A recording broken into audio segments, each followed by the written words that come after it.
Demon here. Alright, I enjoy scrolling the internet on a nice Saturday afternoon.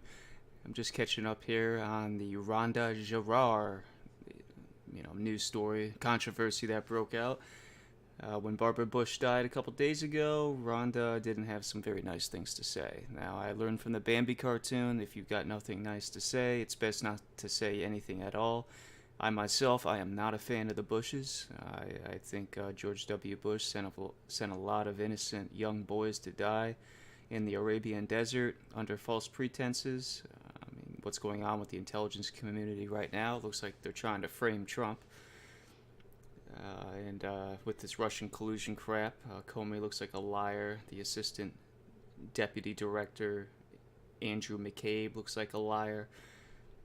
And they probably lied to Bush as well to get into Iraq. But the guy's a stooge. He should know better. And maybe he was trying to avenge his father. Anyways, George W. Bush, George H.W. Bush, Jeb Bush, all the Bushes, McCain, I can throw in there as well. In my opinion, they're warmongering neocons. But Barbara Bush isn't responsible for any of that. Whatever your thoughts on her might be. The woman lived to 92. She was a graceful and nice first lady. I didn't put any rest in peace or anything when she passed away, but I certainly didn't dance on her grave. And I don't actually care what Rhonda Jarrar said about her. What bothers me, as always, is the double standard. It seems people on a certain side of the political aisle can get away with saying the most egregious things, whereas someone, if they just said they voted for Trump, they can be driven out of their job, such as James Damore for Google, or if they say they're for traditional marriage, like the former CEO of Mozilla, he was driven out of his job because what was a standard position among many Americans, including Barack Obama, is now suddenly offensive and intolerable. So let's just look at the tweet that got Miss Jarrar in trouble. After it was reported that Barbara Bush died, she wrote, "Barbara Bush was a generous and smart and amazing racist who, along with her husband, raised a war criminal. Out of here with your nice words." Well, she actually wrote GTFO, or get the fuck out of here with your nice words. Again, not a very nice thing to say. She got some blowback, but again, she didn't stop there.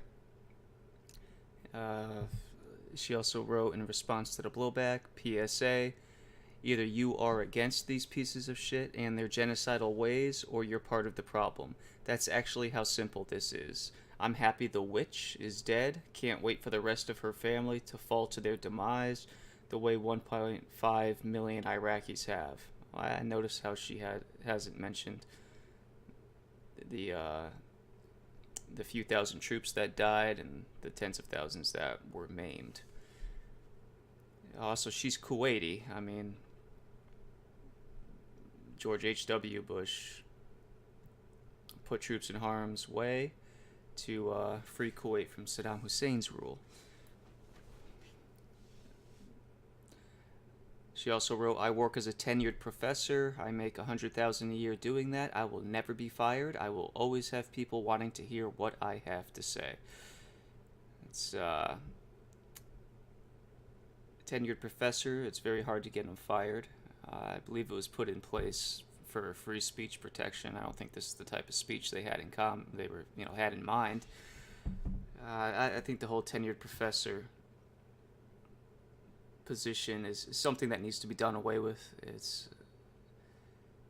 you're either good at your job and you keep it, or you're bad at your job and you give the school a bad name and you should lose it. This tenured professor, it's not how the private sector works. It's not how most jobs work. It's like most of academia, it's divorced from reality, in my opinion here. But anyways, let's hear it from the horse's mouth exactly what kind of person she is, if this is something that is a fluke or if it's maybe typical of her rhetoric and behavior. I present to you Professor Rhonda Jarrar.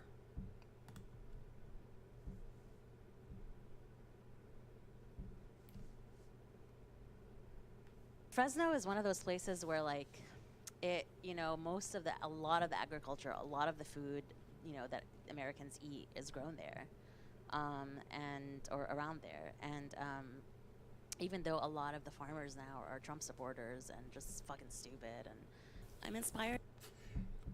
So she just called farmers who voted for Trump stupid.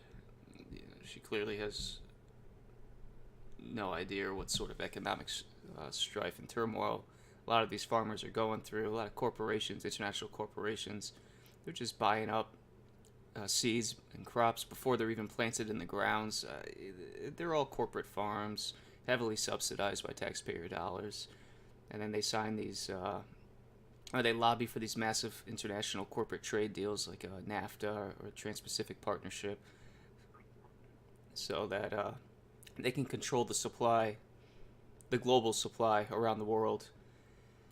I worked briefly in importing and exporting. I closed a wheat export to West Africa, and we really wanted to export American wheat, but I thought maybe I could go to independent farmers, have dinner with them, work out a deal with them. No, instead I had to kiss, or what was that, or what, I soon discovered is I had to kiss the ring or have connections to only a handful of massive international conglomerates that controlled the supply. So we ended up going through a Swiss broker and closing that deal, and it was just straight up cronyism. I lost my taste for it, and I exited that business. Also, look at the people here that she's with. I mean, that's got social justice all over it. I will judge a book by its cover. This is just, it's not professional. This shouldn't be in academia. This is insane. She's an English professor, by the way. Just fucking stupid, and I'm inspired by several things. Usually, my hatred for the man. And times I just say that I can't fucking stand the white heteropatriarchy, and then sometimes I'm sucking a white dick. I don't give a fuck. I don't give a fuck. I'm buying guns. Like Rhonda's buying guns. I'm an American. I'm buying guns. You know what? The other side is like doing some stupid shit. I'm gonna do some stupid shit. I'm tired of like being the bigger person. Literally am usually, but like I'm also just tired of the left being fucking stupid and being like, no, we have to like be gentle. We have to. No, don't be fucking gentle. Okay? At, resistance fighters in the 60s and 70s. They didn't kill anyone, but they scared the shit out of people. They would hijack a plane and be like, we're not gonna hurt anyone on this plane, but we are gonna fucking hijack this plane. Why is Spencer's house still standing? I don't understand. Like, it needs to be fucking broken into. People need to fucking throw grenades into it. I don't give a fuck. A person. Okay, I just want to stop it here for a second. Look, I support every law-abiding American's right to buy a gun. It's their constitutional right, and it should be for defense. It's a tool for defense. But she goes right ahead and starts spouting violent rhetoric. She wants to throw grenades. She's advocating people throw grenades into I assume it's Richard Spencer. Certainly not a fan of him, but she's advocating people throw grenades into his house or vandalize it, or break in. Illegal activity. It's not why you buy a gun. You don't buy guns for that. And she's the exact type of person who should not buy a gun if she has impulses like that and violent thoughts. She also says the left is gentle or tries to be above that. I mean, maybe an old school liberal was like that, but the social justice crowd, the type of people that look like her and the people she was sitting next to, they're some of the harshest people, sometimes violent when you add in Antifa, and they often use the most strident rhetoric that they can think of. So they're certainly not laying down when they disagree with someone. And she endorsed 60s radicals and said they didn't kill anyone. Well, they did. Bill Ayers was involved with the Weather Underground. One of his bombing killed a cop in San Francisco. And yes, people were killed. I mean, they would often blow themselves up while building a bomb. But cops did die, innocent people did die, and This woman shouldn't be on a college campus.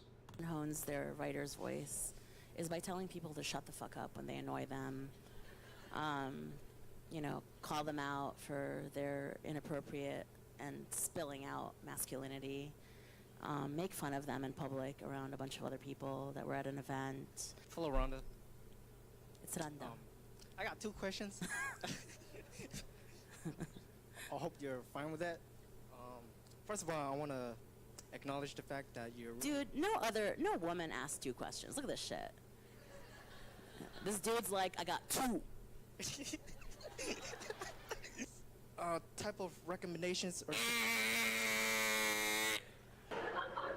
Sorry guys, your kids masturbate.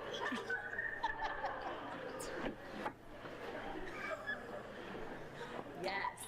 I'm so proud when people walk out of my talks. I'm just like, fuck yeah. So President Whack, not Coolidge, President Whackledge, as far as I'm concerned. So yeah, ha ha, fuck you. Oh my gosh. She's pregnant with quadruplets right there. I mean, come on, get some exercise, take care of yourself. No wonder she's such a nasty person. She's got to have low self-esteem. She just doesn't take care of herself, and she doesn't present herself well. She's not professional, she's vulgar, she's crude. And normally I'd be fine with that, but she's saying some pretty awful things, and I guess that's part of her character.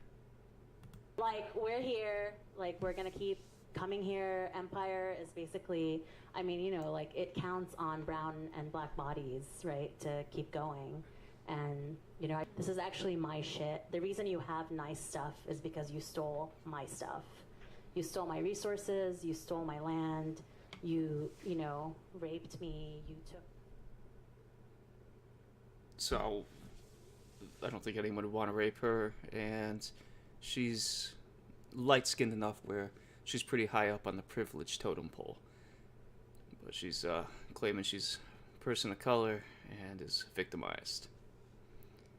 These are some of her tweets. I've read a couple of them to you before. This is Randa Jarrar. Was it you who wrote the thing where you're like, I actually just need to like sit around and think about shit, and can you just pay me for that? Did you say that, or was that another queer writer of color?